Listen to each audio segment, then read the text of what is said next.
Hey there, I'm Jesse, and you're listening to the Deep Lore Boys podcast, where me, Matthew, and Jackson delve into the random, rare, and often ridiculous pieces of human history. Some loggers were cutting through a tree, and what they found was absolutely horrifying. They let loose the weed goblin. You know, like the weed goblin of Massachusetts. This is like a Stone Age mermaid.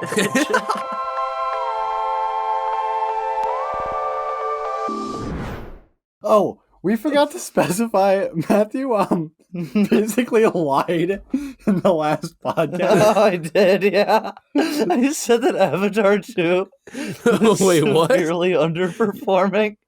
It's the fourth most popular movie of all time. Yeah, so how about we need to do some That guess, was so funny. So guys, Matthew has a bit of an apology to make. We need to begin this episode with a bit of damage control. if Sorry about this, guys. Yeah, I really messed up. I made a severe lapse of my judgment. A little oopsie. Please don't cancel me. Told a bit of a fib. I've been promoting misinformation on the web. Matthew said that Avatar 2, The Way of Water, was severely underperforming, and at the time of recording... No, I said it I think it was, right? 2 days after it had come out. Like, it had freshly dropped, and it was looking like it wasn't going to do very well at first. It didn't... That's what happened to the first Avatar film, was it didn't do super great the first weekend, but then as it went on and more people talked about it, it did better and better. And so I said, in my utmost confidence, that it was underperforming. Little did I know, only a few weeks later, it would become the fourth most popular film of all time. That might not be true. I might have lied again. This website I just found says it's the 7th most popular film. I don't know if this is the most recent, though. Either way, it's up there.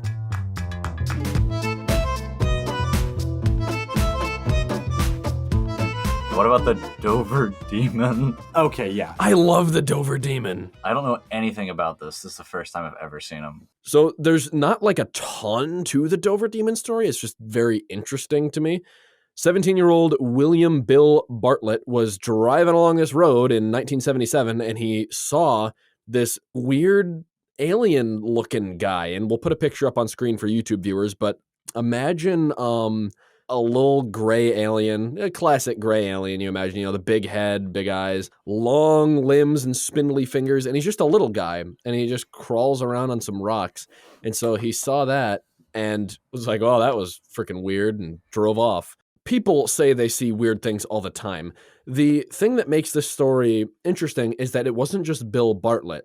On the same evening, 15-year-old John Baxter was walking down the road, on Miller Hill Road, which, if I remember the details of the story correctly, I think it's kind of in the woods, and he saw this thing, or at least what looked like a little humanoid creature up ahead scurry into the woods, so he went after it and chased it into the woods for a little while until it got to a little cliff face and started climbing up it, and he got a good look at it and went, oh shoot, what the heck is that?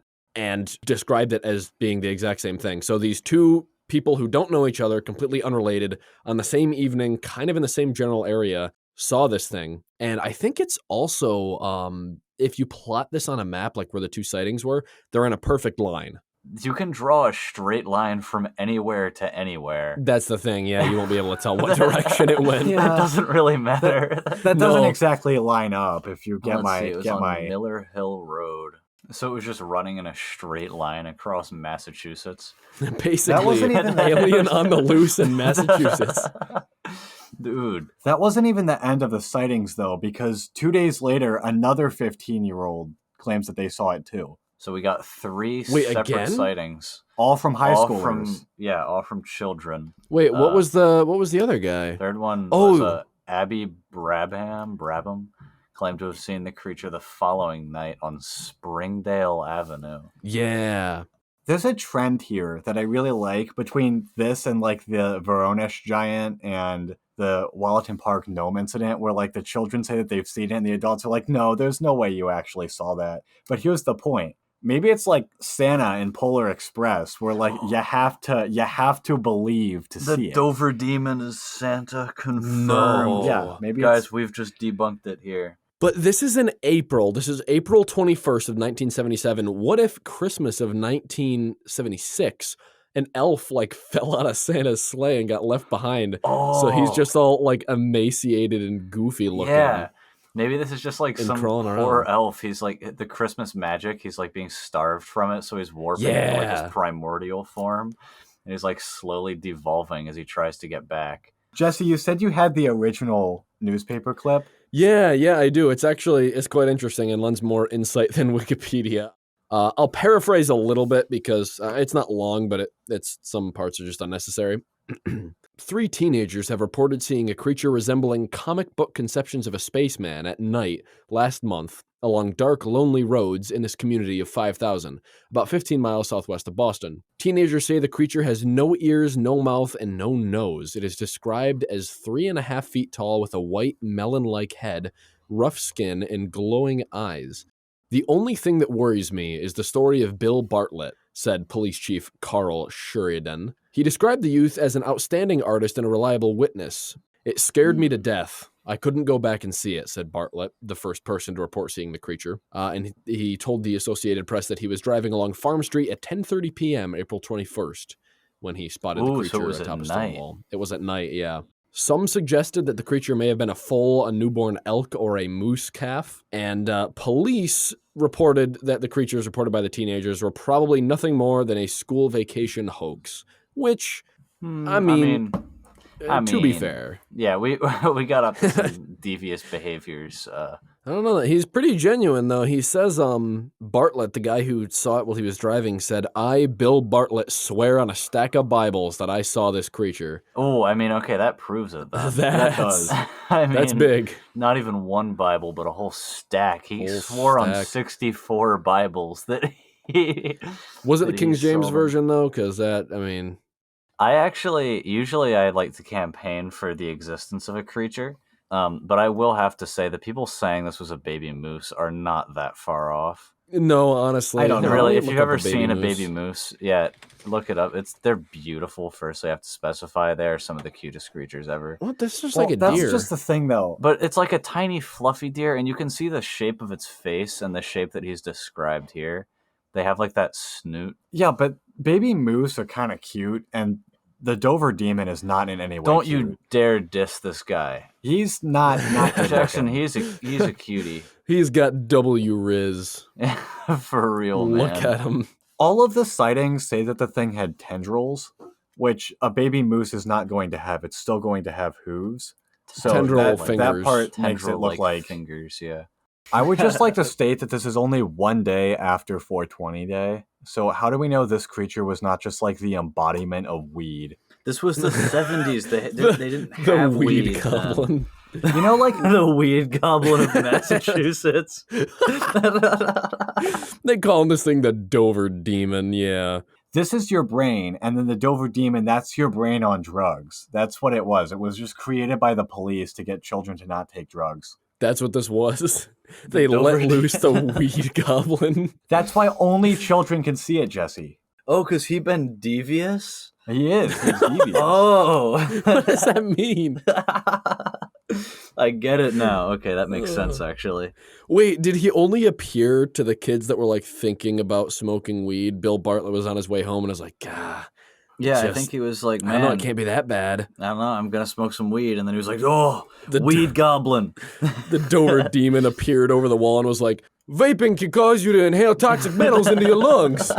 That's metal in your In your lungs." That's not weed. Right, Yeah, that's that's- close enough.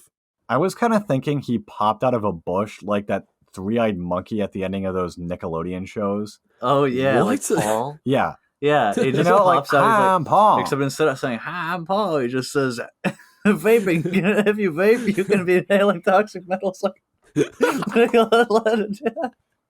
Smoke weed every day. Maybe- Do you like the Dover Demon is like the Chris Hansen of weed? He just shows up. Is Imagine you get a text from the Dover Demon saying he got weed up in his house or something, and he like gives you an address. You go there, and it's just Chris Hansen. It's just a sting. What are you doing here tonight? Man. You know, I've got the transcripts right here. They say, but I inhale toxic metals into my lungs. To show how scary that is, we made Metal Monster. We made a metal monster. And the Dover Demon just comes rushing out. The Dover Demon is actually a robot. That's the original metal monster they made to show how dangerous That's the inhaling original it toxic was. metal into your lungs was. No way. All right, this goes off script because this would totally kill the vibe. But can you imagine if by trillion to 1 odds we were actually right about Chris Hansen making a robot Dover Demon? Like That can In stay on script. 1977. just imagine like the government at that point when we actually crack their case and they're just like, okay, seriously? Like really? The lizard people We at the did top it. of the food chain. Guys, yeah, this is actually built by the lizard people. I like to think that if you smoke weed, this thing like shows up in your room and just tells you Yeah. you messed up, and it's like, It's like the Duolingo owl. dude, this is what all stoners fear, man. The Dover Demon.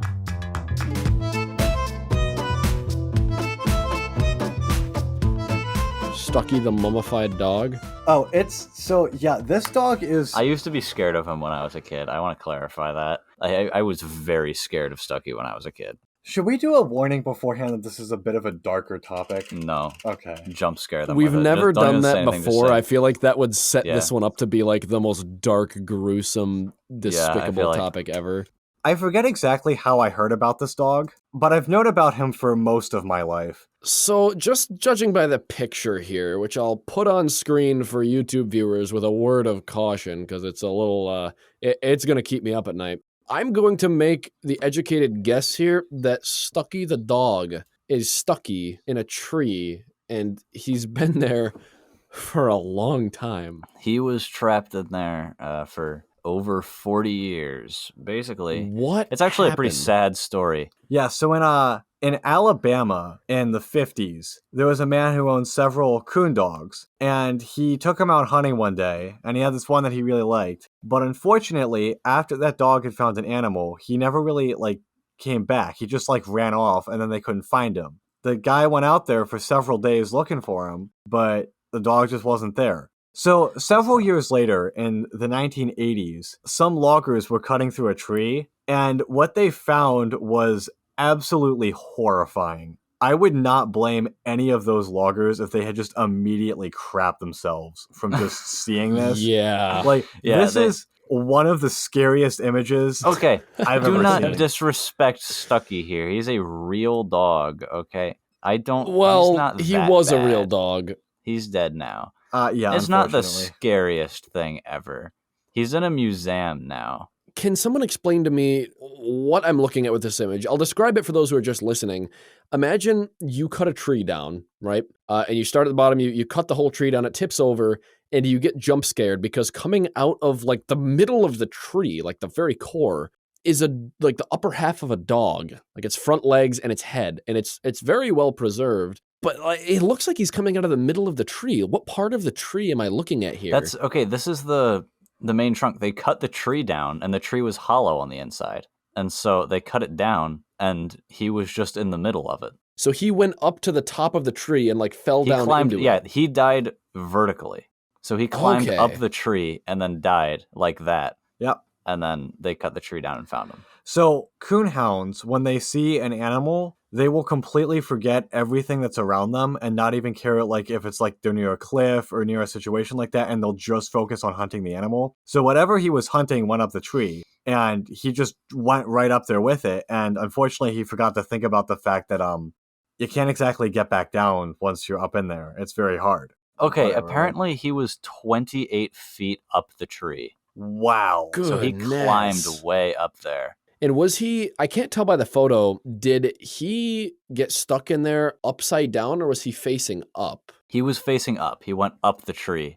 Couldn't he have just barked a lot and wouldn't somebody have heard him? Or was he Apparently just the tree likely shielded the barking noise. And Yeah, it would have you been couldn't very heard. quiet to have heard him. I guess that's true. Yeah, if he was that far down in there, man, Yeah. that's really sad. I mean, that's a terrible way to go. Yeah, poor But, Stucky. But it's interesting now. We have a mummified dog. Yeah.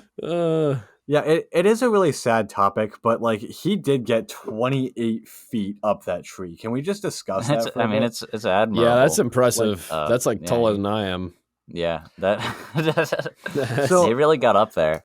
A lot of other animals, probably ones that live in trees, like raccoons and stuff like that, have probably also die in there and get mummified, and people just don't realize it as much. But with this case, like they really cut, like they made a very nice cut, and it was easy to find him. They're very lucky that they didn't actually like saw him in half. Yeah, no, they just managed to actually avoid him. This they cut here just on the missed tree him. is the cut that the loggers made. They opened the tree up and found that. So a lot of people have claimed to be the owner of Stucky over the years. It's kind of like that World War II kiss photo that like everyone just like immediately is like, oh yeah, that was me, even though they had like zero connection to it. However, a lot of them have been proven false. One man claims that his cousin went hunting in the woods in that section of northern Alabama and says that he had a dog that went missing in the early 60s, and he went out looking for him for like weeks and he couldn't find him. So that's who they believe owned this dog. It's not guaranteed who that is, but that's who they're pretty sure was. So this would be just kind of a sad story with nothing else tied to it if it wasn't for how well Stucky is preserved. I guess because he was in the tree and there was water and it was, I don't know how mummification works. It was the right conditions. He is pretty well intact. Like you can see his eyes aren't really there anymore and some of the skin is kind of peeled back away from his teeth, but Outside he's of in that, good condition. He's in very good condition. well, his paw is like it's coming out like out the top of the tree, looking like he's like ready to grab you. Like Yeah, he's like jumping out. yeah, he's ready for it. It's a very scary photo. I remember totally being scared of it as a kid. Oh yeah. You know, unfortunately, this is kind of like a dark thought, but I always wonder, like, how many other dogs got stuck in trees and they got mummified, but just went through the wood chipper? Oh, Like, how many people, like, because they got Stucky lucky. they did. Because really, like, they made that exact cut. Like, it was very easy for them to just cut right through it. And, like, from what I heard, it would just have come out like sawdust. Like, they would never have known. Like, it was... Yeah. No, they were inches away from cutting into Stucky. They just happened to find him there. You know what's even worse? Every tree I pass by, 99.99% of them, no shot.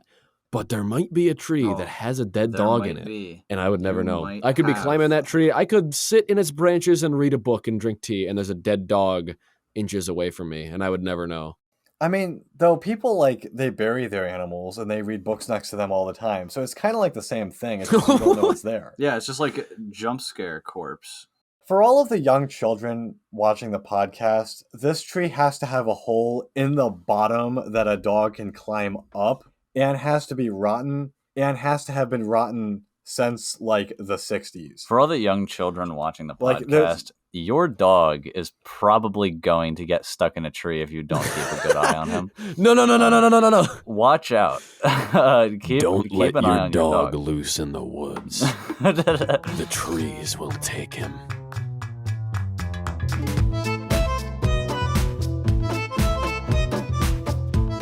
Yes, okay, so I'll let you choose between these. Apparently me and Jackson are both kind of sold on the same two. So I'll let you choose which one you want to go over first. We have either the Ningen or the Steller's sea ape. Well, say no more. The Steller's sea ape sounds very tempting. Ape. All right. We will be... Let me drop this guy The here. sea ape? The sea ape. Let me just, before you click on the article, let me show you this a very scientific image drawn of the Steller's sea ape. It definitely does not have... What is that? It doesn't have any Fiji mermaid energy at Not all. at all. Not related. No. I don't know how to describe what this is. It's a weird looking blob, man. Effectively, the Steller's sea ape was discovered by none other than George Steller, okay, back in 1741. Okay, so a long time ago. He reported on his voyage throughout, the Aleutian Islands, okay, those islands that kind of like run between Alaska and Kamchatka. He said that he met this creature that stared at the ship for 2 hours out of admiration. Whoa. It just sat there. It got so close to the ship that it could have been poked by a pole, but would swim further out whenever they tried to approach it. It raised a third of its body out of the water, maintained a human-like posture for several minutes. After a half an hour, the creature dove under the water and swam underneath the ship to the other side, and did this about 30 times, or just like go back and forth. What? It was just trolling. It was just goofing. A large seaweed stalk, about 18 to 24 feet long. We have it very descriptive there. Floated by. The creature quickly swam towards it and grabbed it in its mouth, swam closer to the ship, and did juggling tricks with it like a trained monkey, and ate pieces of it every now and again. Then they tried to shoot it? Yeah, he wanted to collect Of it, so he course. tried to shoot it, but he missed. So and like it swam away. not only did they try to poke the thing a bunch of times, oh no, now it's time to shoot the thing. And then the thing proceeded to swim away again. It says that it could have been poked by a pole, but it swam further out whenever the crew like approached the side of the deck. So I don't know if they had threatened it yet, but it is kind of funny to imagine this thing just juggling seaweed in the water. All crew on board is like, yeah, well, look at it go. Ha. All right. And then just tried to blow it out of the water. I will say, of everything here, I definitely prefer the real until proven fake approach here. But this sounds an awful lot like a seal. Yeah, a little bit. Especially further into the description, when he says it has a dog-like head, large eyes, and whiskers resembling a Fu Manchu mustache. That I don't know. Apparently, I know. he made this account before he had ever encountered a fur seal. Oh. So this would have been his first encounter with a seal, and he was just like in shock. He was just like, what the heck is that? I do want to specify real quick, Steller's description of the sea monkey probably stemmed more from its behavior, which was, it was juggling stuff and being monkey-like, rather than actual resemblance to a monkey. Don't think of this thing necessarily as being like an ape mermaid. It had some ape-like behavior. I like to think that this was like a real-life sighting of those sea monkeys that you see on the packaging for them. This is an overgrown one. Yeah, this is just one that got out. And It got too big. Yeah. No, he probably drew a picture of it, and then the Sea Monkey Company just stole this idea. Yeah, they just and they stole just it. marketed it. That's why we can't find all his drawings of it. The problem with the Steller sea ape is that it's just so obviously a seal. No, Like, it's not. It's a monkey. Well, This is a primordial form of a mermaid before it evolved yet. This is like a Stone Age mermaid. I love how it's like the body was long and fat, thinning towards the tail. Like, yeah, that's a seal, buddy. Like, yeah, It's a guy that has never seen a seal trying to describe a seal. yeah. I mean, like, he did That's a pretty kinda- good job. He did a Like, good job, yeah. And he doesn't even say that it looked like a monkey. He just says that it acted like a monkey. And people just took that. They were like, nah, forget everything he said. A It's sea monkey? definitely a monkey. Well, he specified it had no limbs. It had no... Oh, did he say it had no limbs? Yeah, he said it was it was around 5 feet long, a dog-like head, drooping long whiskers, an elongated but robust body, thick fur coat, no limbs, and tail fins much like a shark. And it was playful and inquisitive like a monkey. So George Steller did actually discover an animal that unfortunately did go extinct. Yeah, Steller's sea cow? Yep, Steller's sea cow. Yeah, Steller's sea lion. It's like a manatee, but much, much bigger and further north. Yeah, it was like a cold water manatee. But they were Okay. already going extinct by the time that he discovered them. Oh, So we should probably try to switch this final cryptid, this wrap up. yeah, we need one more. What can we do? Ooh, let me tell you. I really want to talk about the Ningen. What's the Ningen? Let me send you a really inspirational photo. There's a good rendering of what the Ningen looks like there in Goofin. He's got a 4-pack. That's a very... Is that a penguin? What is this image?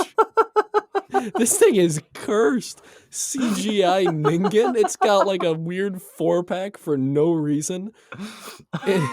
Its head looks like the trolling face.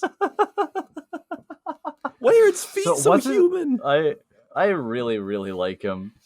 What is it even gonna use its 4-pack for? Like, it has no arms. It can't even like lift stuff up. He's a busy guy. No, okay, so that's can you tell me what the Ningen is? Because I see he's like a little Among Us. He's like a little let me drop two-legged here head. in general. I'll see a more lore accurate Ningen. That's the 3D rendering that someone made. This is a bit more lore accurate. Basically, okay, the Ningen originated in Japan. Okay, it's not. It doesn't live in Japan. The story of the Ningen originated in Japan in the mid 2000s. Okay. Oh, it's not from the Arctic? So it's an Antarctic animal, but the story of it originated in Japan. It's a creature that was first sighted in 2012 down in the Antarctic waters. It's this long, like, white animal. It doesn't always look like the goofy head with legs. The original sighting of it was like I don't know. We can put a picture up on screen to describe it. It's like a humanoid body, but forget the head. Just like leave it there. The arms are still there. Okay. No head, and then where the legs are, it's a tail. It's a very strange, almost like haunting image. It's an unsettling creature, for certain. So it's from Japanese folklore, and it's not like ancient Japanese folklore. This is like the equivalent of like modern day like internet cryptids. And this is like just older than Siren Head. This thing was coming around the same time Yeah. like Slenderman was coming around. Oh man. Let's see, in 2005, Google Earth captured what many people thought was a Ningen down in the Southern Ocean.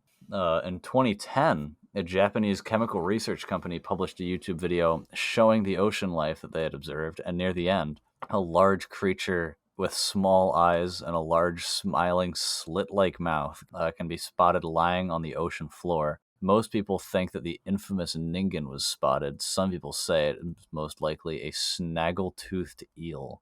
So there's really not much to this guy. Yeah, there's like, not there's much no there. lore, there's no story. He's just most people don't even there. really believe in him. Most people are more just kind of, here he is. Nobody can really decide whether or not he's like a head with legs or this weird or looking legs with a head. whale-sized mermaid. I don't want to trash this cryptid that you've brought to the table here, but I gotta say, it's rare that a cryptid will make me angry. Like I usually like them, but the Ningen makes me irritated because it is a nothing burger. Like there's no lore on what these things are. There's nothing like cool about them. There's no good sightings of anything. Give it time, man. It's only been around for like a decade now. It originated on a more Japanese online forum website called 2channel. That's just 4chan. Okay, the Ningen, look at him. Look at the concept art He's for just him. standing there. And tell me he's not cool, though. No one's ever even seen that. But he's cool. Why does anybody... I don't know why. It's really... I'm not asking you to believe in him. I'm just asking you to appreciate him. This is less of like here's a cool cryptid that I have that I think we should talk about and consider. I wanted you to see the picture of the beluga really... with legs. That is really all I wanted to do. I mean, you succeeded. No, the issue with the Ningen is that it doesn't have any story that backs it up. It's just, it's I allegedly think that's what here. My problem is. It doesn't have any real sightings. So that's kind of the issue there. It's just, it's there because it is. Can you imagine, like, you're part of a whale research crew, and then you're looking for whales, and the only thing you find, you're like, hey, look, there's a beluga, and it's just like you're only seeing the head, and then you just go down, it just has, like, abs and a human set of legs. Like, yeah. What do you do? Like, that's the only way you find. Jackson, do you know how many views putting this picture of a Ningen into the thumbnail gets? Oh. Okay, do you know how many views a Ningen can pull? Like, dude, crazy. Are Ningens the secret to YouTube success? Hey again, it's Jesse. Hope you enjoyed this episode of the Deep Lore Boys podcast. If you had fun, please share this episode with one of your non-reptilian friends, and we'll see you next time. Until then, I hope your day is nothing short of interesting. Take care.